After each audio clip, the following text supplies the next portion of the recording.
አልተውሽም የሚል ምንኛ የሚያጽናና ቃል ተጽፏል መሰላችሁ? ኦርቶዶክሳውያን እግዚአብሔር እንዴት ይተወናል?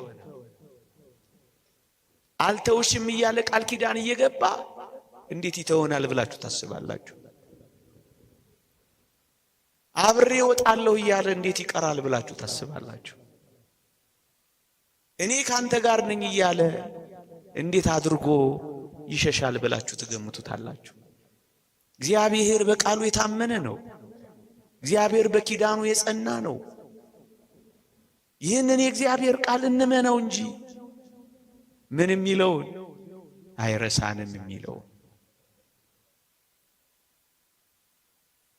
እንኳን እኔና እናንተ ጠባ ለኪዳን መሸለ ቁርባን ባይገባን እንኳን የእግዚአብሔርን ቃል በፊቱ ተነጥፈን የምንሰማው እግዚአብሔር ፍጥረትን እንኳን እንዴት እያስዳደረ እግዚአብሔር ምድርን እንዴት እንዳረሳ እንኳን አታዩ?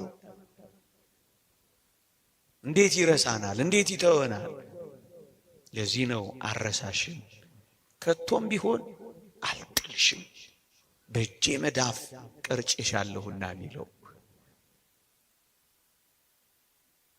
ጭንካር የተበሳበትን እንዴት ይረሳል?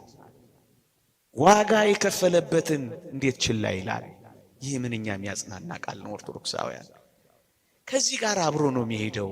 እኔ ካንተ ጋር እሄዳለሁ አሳርፍህም አለው እኮ የሚለው ለዚህ ነው ወገኖቼ። የእግዚአብሔር ሰዎች ስንሆን እመኖኝ እግዚአብሔር ብቻውን የተወው ሰው የለም። እግዚአብሔር ብቻውን የጣለው ሰው ከቶም ቢሆን በመጽሐፍ አላየንም፣ በአባቶቻችንም አልሰማንም። እኛንን ብቻችንን ይሆን እየመሰለን የተሸበር ነው።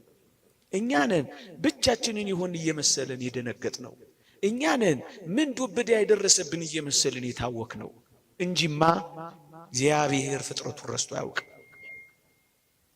እግዚአብሔር በረድኤት ከፍጥረቱ ርቆ አያውቅም ወገኖቼ። ለዚህ ነው እኔ ካንተ ጋራ እሄዳለሁ የሚለው ሙሴ። በምድረ በዳ ነው የሚሄዱት። እስራኤል የሚሄዱበትን አያውቁም። ለብዙ ዘመናት በባርነት ተገዝተዋል። ጦርና የጦርን ስልት አያውቁም። ብዙዎቹ ሴቶችና ሕፃናት ናቸው። ብርቱ የሆኑ አማሌቃውያን ተዋጊዎች አሉ። የበረሃ ዋዕይ ስለሚኖሩባት ከተማ፣ ስለሚሰሯት ቤት፣ ስለ ውሃ ገብነቷ፣ ስለ ለምለምነቷ ብዙም አያውቁም። እነሱ በልባቸው ያደረው ባለፈው የነበረው ከርሞ የኖሩበት ግብጽ ብቻ ነበረ እና በጭንቀት ተውጠዋል። እግዚአብሔር የት እንደሚ